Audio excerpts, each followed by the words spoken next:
Ողջույն գործարարալիքին միացած մեր բոլոր լսողներին եւ դիտողներին, դուք միացրել եք 106 եւ 5 հաճախականությունը,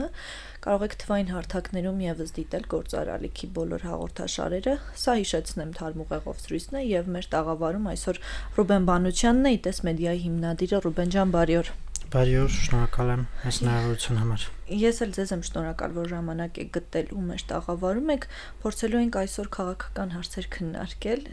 Նախորդ անգամ մենք կարծես թե հիմնականում քաղաքից էինք խոսում, Երևանում ինչ կարելի է անել, ինչ խնդիրներ կան առհասարակ։ Եթե քաղաքականությունից խոսում ենք, այսօր արդեն կարող ենք եկեղեցուց էլ այդ համատեքստում խոսել եւ երևի թե եկեղեցուց սկսենք։ Հովանավանքում պատարագ տեղի ունեցավ Կարգալույծ Արված քահանայի այսպես գլխավորությամբ, ինչի մասին էր այս պատարագը եւ ինչի մասին էր Հովանավանքի այդ հավաքը վարչապետի ներկա լինելը, հանրության մի զգալի մասի, կարող ենք նաև այդպես ասել, այդտեղ ներկայությունը, սա հանդուրժողականություն էր եկեղեցու հանդեպ, թե հակառակն եք դուք տեսնում, առհասարակ ինչ եք տեսել այդ օրը։ Շատ լավ, շնորհակալ եմ։ Իրականում ձեր հարցի պատասխանը կարծես թե իշխանության ներկայացուցիչները եւ այսպես ասած մերձ իշխանական քարոզիչները համանատարբեր հարթակներում արդեն փորձել են ձևակերպել, թե ինչի մասին է դա։ Հատկապես ակնհայտ էր, որ իշխանության ներկայացուցիչներին անհանգստացրել էր հանրության այն քննադատությունը, որ այդ հավաքը կամ այդ պատարագը լեգիտիմ չէ, այսպես ասած, եւ անհանգստացրել էր նաեւ խոսակցություններն այն մասին, որ մարդաշատություն չէր կարողացել իշխանությունը իր բոլոր ռեսուրսներով հանդերձ ապահովել։ Հարցի այս հատվածին, երբ իշխանության ներկայացուցիչները կամ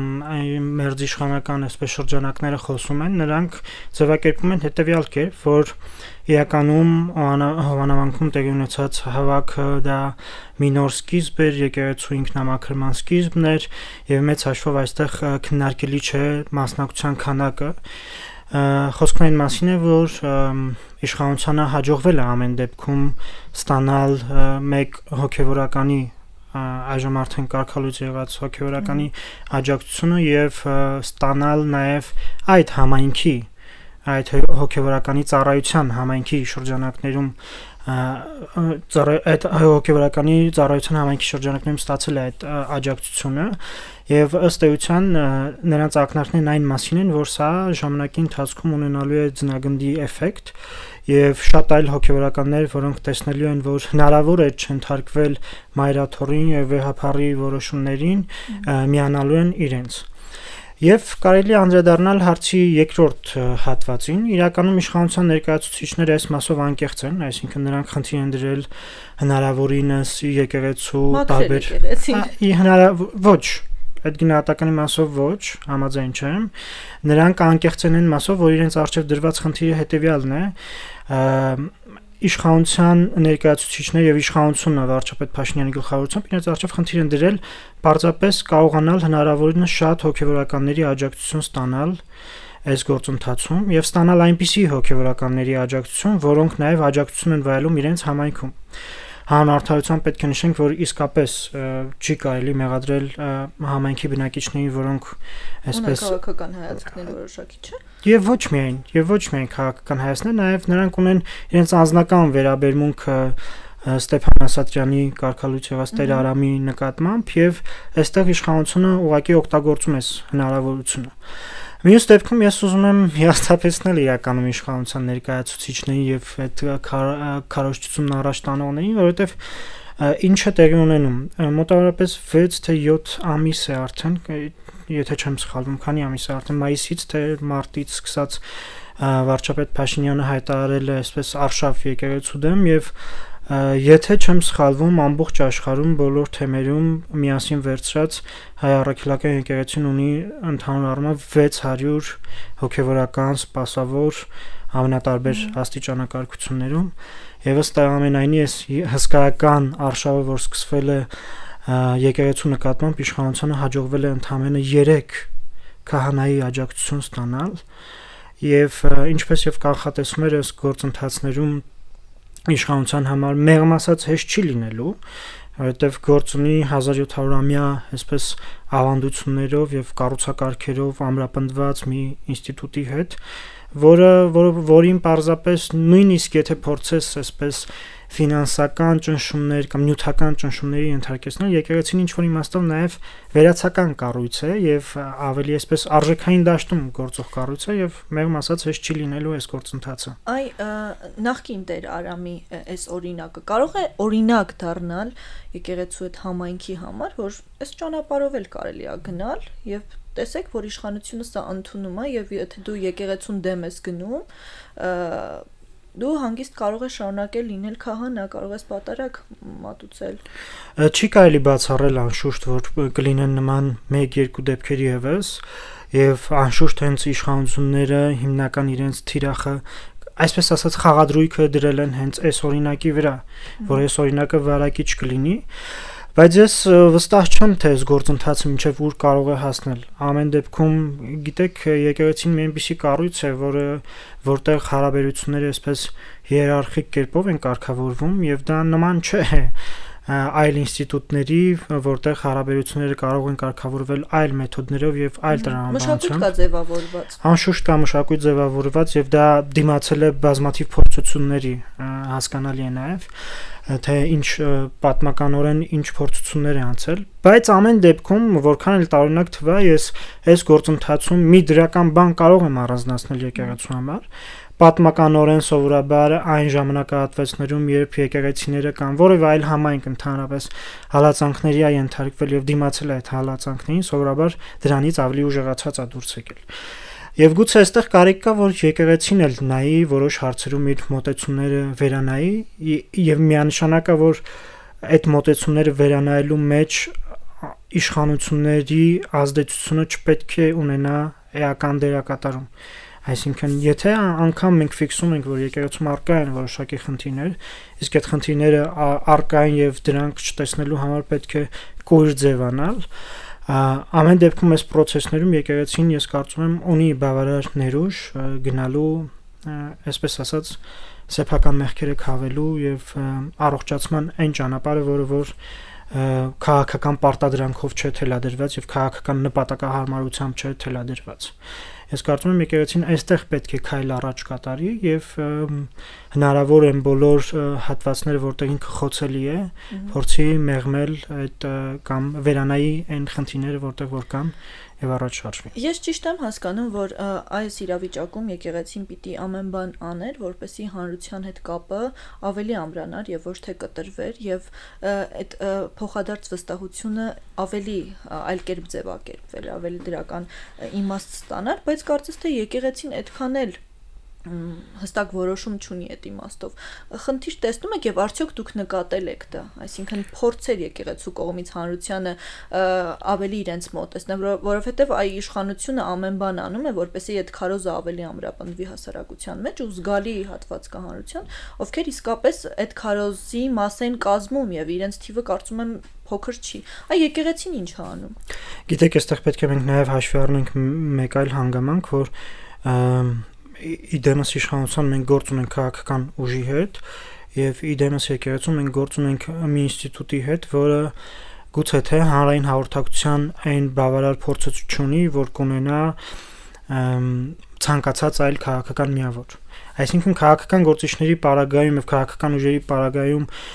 հասկանալի եւ նորմալ է, որ նրանք հանրային հաղորդակցությունը մի մակարդակ ավելի բարձր են անում։ Իհարկե կարելի է նաև այստեղ արդարացիորեն քննադատել եկեղեցուն, որ նա այս տարիների ընթացքում բավարար հանրային հաղորդակցություն չի ապահովել, բայց սա էլ մեկ այլ հարց է, կարելի է քննարկել եւ հասկանալ արդյոք իր ռեսուրսներին համապատասխան հաղորդակցություն է իրականացրել, թե ոչ, որովհետեւ շատ կարևոր է նաև սա հասկանալ։ Իշխանությունները այս պարագայում ունեն ամենամեծ ռեսուրսները, ցանկացած իրենց այսպես մտադրություն, միտք, խոսք հանրության ամենատարբեր շերտերին հասցնելու, իսկ եկեղեցին այդ միջոցները բավարար կերպով չունի եւ եթե ունի էլ համատելի չեն իշխանության ունեցած ռեսուրսների հետ։ Մենք տեսնում ենք նաեւ թե ինչ է տեղի ունենալու մոտ ժամանակներս շողակաթ հեռուստաընկերության հետ, այսինքն հանրային հաղորդակցության այն հարթակը, որ եկեղեցին ուներ, փաստացի մոտ ժամանակներս, եթե կարգավորումները ուժի մեջ մտնեն, այո։ Միևնույն ժամանակ ես արդարացի եմ համարում նաեւ եկեղեցու նկատմամբ ուղղված այդ քննադատությունները, որ տարիների ընթացքում բավարար հանրային հաղորդակցություն չի իրականացվել եւ չի ներկայացվել եկեղեցու կյանքը, եկեղեցու այսպես ասած գործունեությունը, ինչպես նաեւ գուցե նաեւ թափանցիկության մասով կարելի է այսպես քննարկել եւ հասկանալ բավարար աշխատանք կատարվել է թե ոչ։ Եվ իշխանությունները բնականաբար եւ ցանկացած այլ քաղաքական ուժ, որ կմտներ այս գործընթացի մեջ, այդտեղ ունի մեկնարկային առավելություն բնականաբար։ Բայց վերադառնալով այն հարցին, արդյոք կտրված են թե այլ ավելի են կտրվել, ես կարծում եմ, որ ընդհակառակը տեղի ունեցել գործընթաց, որի պարագայում եկեղեցու ներկայացուցիչները ստիպված են այլևս խոսելու եւ նրանք խոսում են, այլ հարց, որ վեհապարը ինքն իր դեմքով չի փորձում ներքաշվել այս քաղաքական գզվռտոցների մեջ, ինչը ես կարծում եմ ել ավելի է բարդացնում իշխանության դիրքերը, որովհետեւ տեսեք օրինակ իշխանությունները հետեւողականորեն ամենատարբեր մեղադրանքներն են հասցեագրում եկեղեցուն եւ հատկապես կաթողիկոսին եւ այսպես փորձում են ստեղծել իրավիճակ եւ անթակույց ստեղծել իրավիճակ, որ կաթողիկոսը արձագանքի այդ մեղադրանքներին։ Սա իրականում բավականին իրենց տեսանկյունից լավ իրավիճակ է, որովհետեւ երբ որ կաթողիկոսը չի արձագանքում, նրանք ասում են՝ «Այ տեսնում եք, համաձայն է»։ Այսպես շատ ինչպես գուցե շատ այսպես էժան հնարք է, բայց աշխատող հնարք է այս իրավիճակում։ Ամեն դեպքում ես կարծում եմ, որ այս ընթացքում իմ տպավորությամբ հատկապես այս ավելի այսպես վարչապետ Փաշինյանի ներգրավվածությամբ արշավի պայմաններում եկեղեցին բավարար կերպով արձագանքում է եւ հենց սա այն իրավիճակն է, որ ես կարծում եմ չնայած որոշ անդիմադիր քաղաքական ուժերի ջանքերին, ես կարծում եմ վեհապարը չպետք է ներքաշվի ուղիղ առճակատման մեջ վարչապետ Փաշինյանի հետ եւ որևէ քաղաքական հարցի եւ մտածածին մեղադրանքների չպետք է արձագանքի։ Դավուշում Կիրանցի հատվածում երբ տեղի էին ունենում այդ սահմանազատման սահմանագծման աշխատանքները եւ Բագրատ Սրբազանը պայքարի առաջնագծում էր եւ առաջնորդներ, կարծում եք այդ պահից սկսած է այս արշավի տրամաբանությունը սկսվել եկեղեցու հանդեպ կամ որոշումը գոնե այդ իմաստով, որ եկեղեցին արդեն իսկապես շատ է խորանում քաղաքական հարցերի մեջ եւ չպիտի, արդյոք Նիկոլ Փաշինյանը վտանգներ այդ իմաստով տեսել է, որ այս արշավը սկսվեց, այսինքն մեկնարկային կետը դա էր, թե ամեն դեպքում պարզապես հակասությունների խնդիր կա գաղափարների, տեսակետների, դա է, որ ամեն ինչ արվում է, որպեսզի դաշտում չլինեն այլ կարծիքներ։ Կարելի ասել եւ, եթե կարճ պատասխանեմ, բայց եկեք այսպես դետալիզացված գանք։ Անշուշտ 2021 թվականի խորհրդարանական ընտրություններից հետո Բագրատ Սրբազանին հաջողվել էր գեներացնել փողոցային ամենազանգվածային, այսպես ասած, բողոքի ընդվզումը, այլ հարց թե դա ինչ վախճան ունեցավ եւ դա էլ ունի իր պատճառները։ Մենք այստեղ գործ ունենք հաճախ քաղաքականության մեջ շատ կարեւոր է հասկանալ, որ միայն զանգվածներին գեներացնելը կամ ընդվզումը գեներացնելը բավարար չէ, ամենաթանկ ռեսուրսը թերևս քաղաքականության մեջ միտքն է եւ ասելիքն է, որը չհնչեց եւ հնչեցին այնպիսի թեզեր, որոնք նախորդիվ այլ քաղաքական ուժերի կողմից այլ արդեն իսկ հնչել էին եւ այս իմաստով սա էր պատճառը թերևս, որ ավելի պարզ ասած Բագրատ Սրբազանը քաղաքական գործիչ չէր, գուցե նա գեներացրել էր քաղաքական այսպես ինչ որ ընդվզում, բայց նա քաղաքական գործիչ չէր եւ դա էր պատճառը, որ թերևս նաեւ չհետևեցին քաղաքական գործեր։ Շատերը ասում են, որ նաեւ այս ամենը տապալվեց, որովհետեւ խորհրդարանական ընդդիմությունը շատ հաճախ էր երևում։ Ես երբ ասում եմ, որ Բագրատ Սրբազանը քաղաքական գործիչ չէր եւ նաեւ սա նկատի ունեմ, որ նա լավագույնս չէր հաշվարկել, թե այս կամ այն անձի ներկայացվածությունը կամ նրանց ներկայացվածության բացառումը ինչ հետևանքների կարող էր հանգեցնել։ Ինչ տպավորությամբ, եթե նա կարողանար բացառել այս կամ այն քաղաքական ուժերի, այսպես ասած, ակտիվ դերակատարումը, որոնք մեղմ ասած հանրության շրջանում լավագույն վարկանիշը չունեն, ապա կհաջողվեր process ավելի երկար տանել։ Ես չգիտեմ միջև ուր կհաջողվեր, բայց այսպիսի վախճան չեր ունենա գոնե թե։ Եվ վերադառնալով ձեր նախորդ հարցին, թե որ պահից սկսած իրականում տեղի ունեցավ այսպես ավելի ընդգրկուն։ Մենք տեսել ենք, որ իրականում իշխանությունները եւ այստեղ արդարացի իշխանություններին ուղղված են քննադատությունները, որ կարծես թե միջև ինչ որ ժամանակ խնդիր չէին տեսնում եկեղեցու հետ, ավելին մենք հիշում ենք վարչապետ Փաշինյանի պատմական սելֆին կաթողիկոսի հետ եւ նա ասում էր, որ սա առաջին սելֆին է կաթողիկոսի հետ եւ դա իսկապես առաջինն էր։ նախորդիվ որևէ մեկը նման փորձառություն չէր ունեցել եւ հիշում ենք նաեւ որ կարծես թե մայրաթորի վերաբացման եւ վերահոսմանը կարծես թե խնդիր չէր տեսել իշխող քաղաքական ղեկավարությունը եւ իր ներկայացվածությունն ունեցել էր եւ մեծ է այստեղ գայթակղությունը տրվելու դավադրությունների տեսությունը եւ դավադրապաշտական տեսություններին եւ ասել այ գիտեք վեհապարի հայտնի ելույթը Շվեդիայում եթե չեմ սխալվում ստիպեց որպեսզի իշխանությունները ներքաշվեն այս գործընթացի մեջ սրա մեջ ինչ որ ճշմարտություն կա որովհետեւ մենք տեսանք որ դրան հաջորդեց այլևս կոշտ հայտարարությունները եւ մյուս կողմից էլ պետք է հասկանանք որ այլ կերպ ասած երբ իշխանությունները կամ նրանց քաղաքացիները հիմա փորձում են հղում անել այն իրավիճակին որ այ գիտեք եկեղեցին պահանջել էր 2021 թվականին իշխանությունների հրաժարականը եւ այլն եւ դա է պատճառը որ նրանք զբաղվել են քաղաքականությամբ եւ իշխանությունները արձագանքել են հա եկեղեցին էլ արդարացիորեն նշում է որ իրականում կամ եկեղեցու պաշտպանները նշում են որ կներեք, բայց դա ոչ նորմալ եւ ոչ ստանդարտ իրավիճակ էր։ Այդ երբ էր մեր պատմության մեջ ամեն դեպքում այս բոլոր հանգամանքները հաշվի առնելով կարծես թե 21 թվականից հետո էլ տևական ժամանակ իշխանությունները որևէ խնդիր չէին տեսնում կամ այսպես չէին արձագանքում եւ Բագրատ Սրբազանի պայքարից հետո էլ ինչ որ ժամանակ էլի չէին արձագանքում միջև այն իրավիճակը որ տեղի ունեցավ այդ հայտնի ելույթը եւ դրանից հետո հաջորդեց այս գործողությունները ուղղված եկեղեցու դեմ Այ ընտրությունների նախաշեմին էս ամենը տեղի ունենում ոնց է կարծում ինչպիսի հետևանքներ կլինեն ընտրությունների արդյունքների վրա էս ամենը ոնց կազդի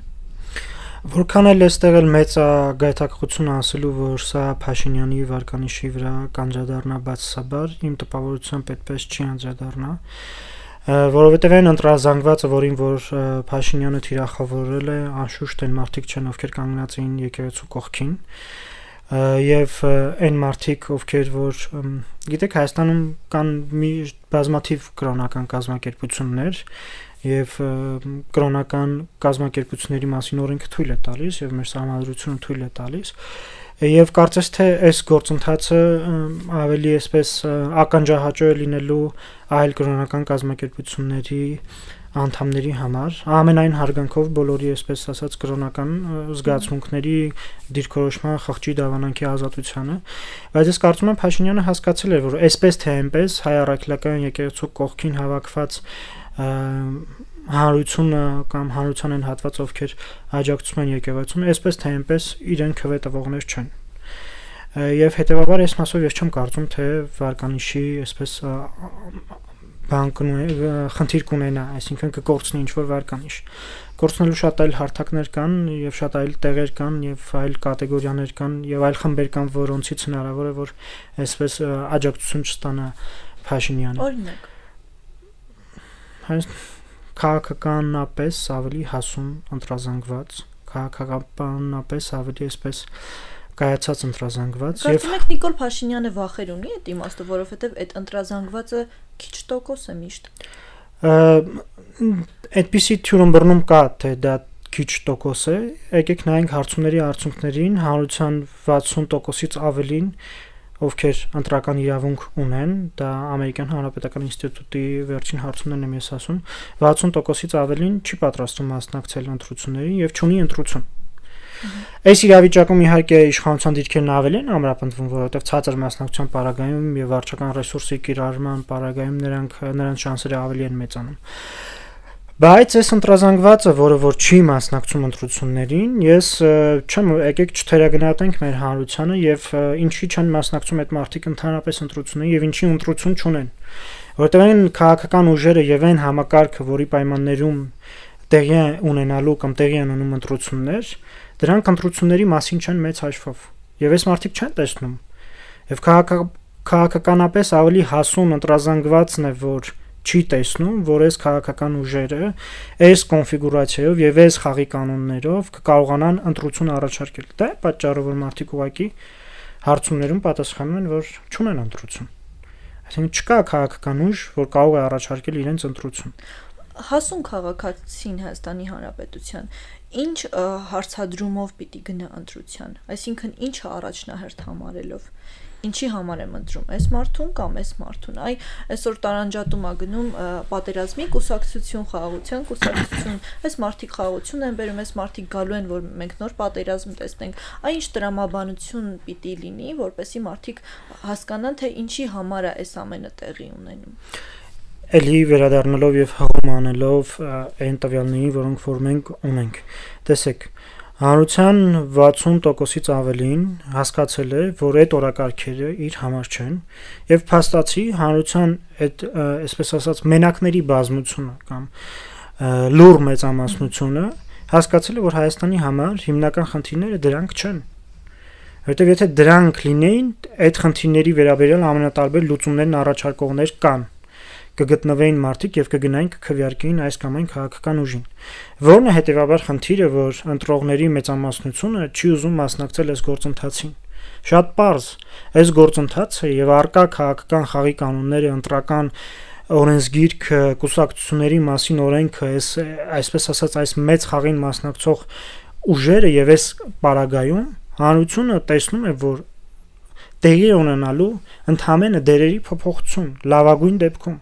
իշխանությունը կարող է վերարտադրվել եւ իմ տպավորությամբ այս խաղի կանոններով եւ այս արկա իրավիճակով իշխանությունը գնում է վերարտադրման եւ իր ժամկետի երկարաձգման, կառավարման։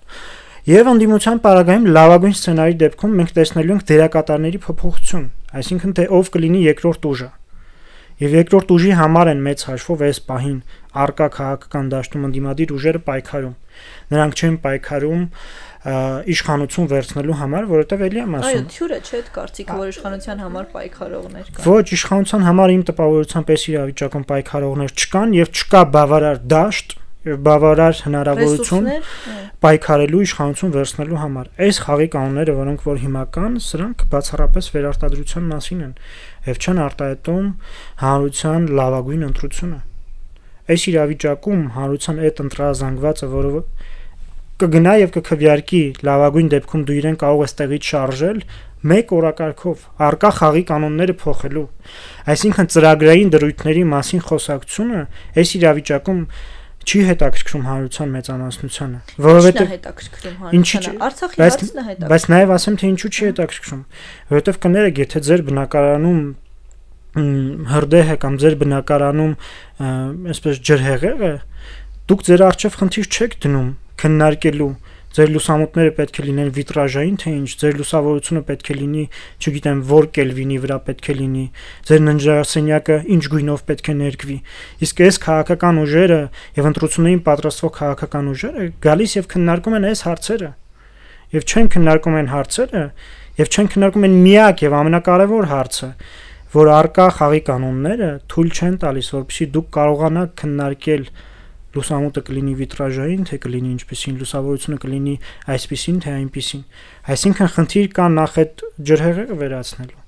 եւ նոր միասին նստելու, քննարկելու եւ բանավիճելու այն հարցերի շուրջ, որոնք որ պիտի հետաքրքրի հանրությանը։ Օրինակ դուք կասկած ունեք, որ այս քաղաքական այս ընտրություններին եւս չեք տեսնելու այնպիսի նախընտրական ծրագրեր, որոնք չեք տեսել նախորդիվ։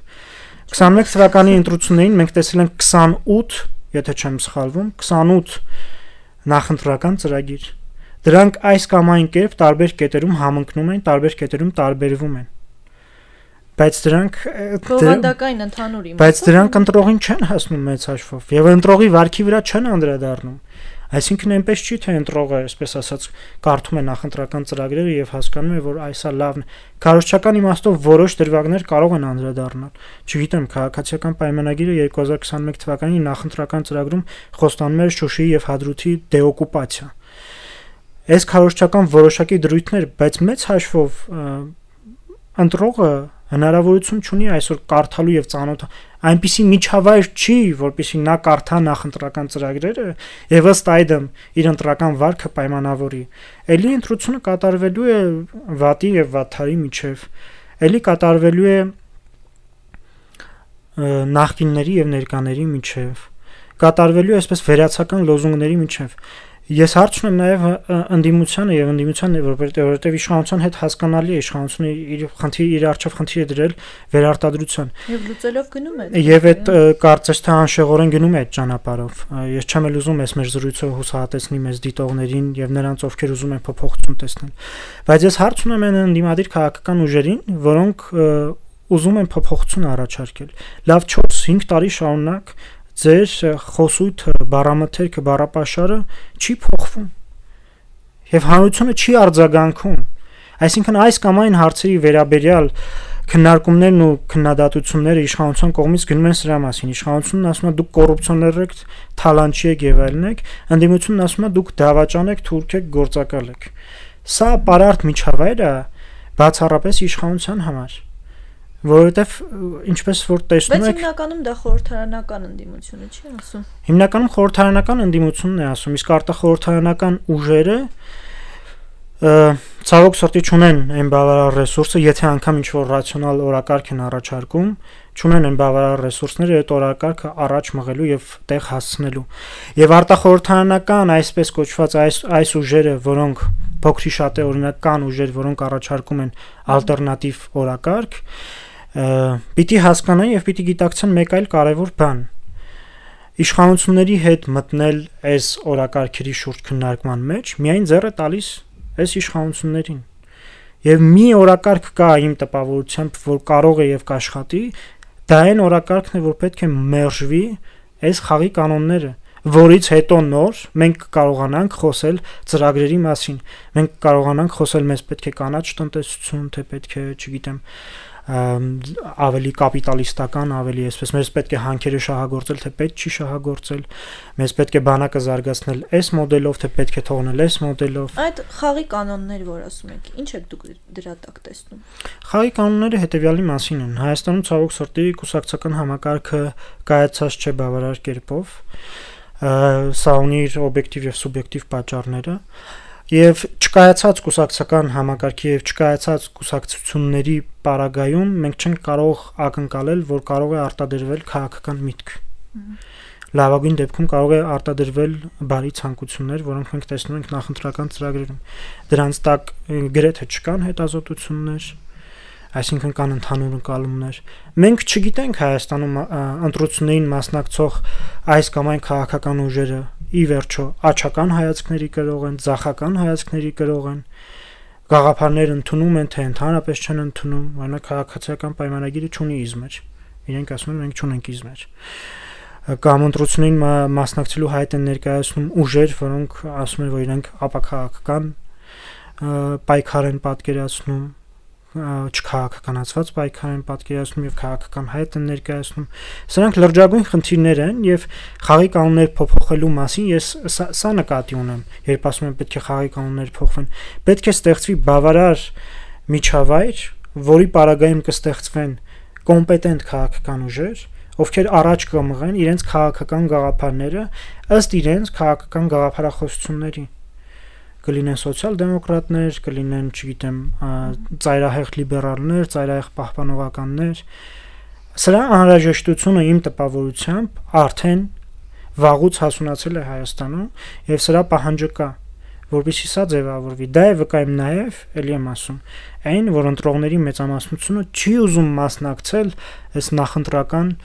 չգիտեմ, կամ այս չի ուզում մասնակիցը դառնալ վերարտադրության process-ի, որտեղ իշխանությունը կվերարտադրվի եւ ընդդիմությունը դերերով կփոխվի։ Կամ ինչու՞ չէ նաեւ հնարավոր է իշխանափոխություն տեղի ունենա այս փոքրաթիվ մասնակցության պարագայում։ Բայց տրամաբանությունը չփոխվի, չէ՞։ Եվ տրամաբանությունը չփոխվի եւ մենք էլի ընկնենք այնպիսի, չգիտեմ, փակ ցիկլի մեջ, որի մեջ որ կանք, չգիտեմ, թալանչի։ Այո, ինչպես տեսնում եք, Հայաստանում քննարկումներ չի եթում, այսինքն օրինակ հիմա բավականին ակտիվ քննարկվում է զինծառայության, օրինակ զինվորական ծառայության ժամկետի կրճատումը։ Սրա մասին մենք այսպես կոմպետենտ քննարկումներ տեսնում ենք արդյոք թե ոչ։ Մենք տեսնում ենք այն քննարկումները, որ Խորհրդարանական ընդդիմությունն ասում է դուք թույլատնում եք մեր բանակի հիմքերը, դուք խարխլում եք եւ դուք կատարում եք ադրբեջանական պահանջը, իշխանություններն էլ ասում են այլևս խաղաղություն է եւ մենք գնում ենք այն ճանապարհով, որով որ պիտի գնան խաղաղության պայմաններում ապրող պետությունները։ Եվ այս երկուսն էլ կեղծիք է մեծ հաշվով։ Դրա համար է նաև որ հանրությունը չի ուզում հանրության մեծամասնությունը չի ուզում մասնակից դառնալ մի գործընթացի, որը կեղծիք է իրենից ներկայացնում։ Չի ուզում իրեն խաբեն։ Այո, իշխանությունը խափում եւ ասում է որ սա խաղաղություն է, դրա համար մենք, այսինքն խաղաղությունը այլևս հաստատված է եւ խաղաղությունը այս իրողությունն է, դրա համար մենք գնում ենք պարտադիր զինվորական ծառայության ժամկետի կրճատմանը, ընդդիմությունն էլ ասում է դուք կատարում եք բացառապես Թուրքիայի պահանջը կամ Ադրբեջանի պահանջը, ելի եմ ասում սրանք եթե կեղծիք էլ չեն, ապա կիսաճշմարտություններ են, որոնց հանրության լայն զանգվածները չեն ուզում մասնակիցը դառնալ։ Դուք մասնակցելու եք։ Ես որոշում ունեք։ Ես քաղաքական հայտ ներկայացնելու որևէ որոշում այս պահին չունեմ։ Չէ, ընտրություններին, որպես քաղաքացի։ Որպես քաղաքացի ընտրությունների, եթե չունենամ ընտրություն, ապա իմ ընտրությունը կարտահայտեմ իմ տպավորությամբ բոյկոտի ձևով։ Որտեւ ես էլ չեմ ցանկանում մասնակիցը դառնալ, լավագույն բանը, որ ես կարող եմ անել այս պահին, օգտագործելով, այսպես ասած, իմ մեդիա ռեսուրսները, իմ ունեցած հնարավորությունները հանրության տեղ հասցնելու այն, ինչ որ ես ասեցի։ Շնորհակալ եմ ձեզ զրույցի համար։ Մեզ լսողներին եւ դիտողներին հիշեցնեմ, որ առաջին խոսափողի մոտ ITES Media-ի հիմնադիր Ռուբեն Բանուչյանն էր, իսկ տաղավարում ձեզ համար Մոնիկա Մամյանը աշխատեց, շնորհակալեք հետևել մեզ, կհանդիպենք վաղը, լավ եղեք։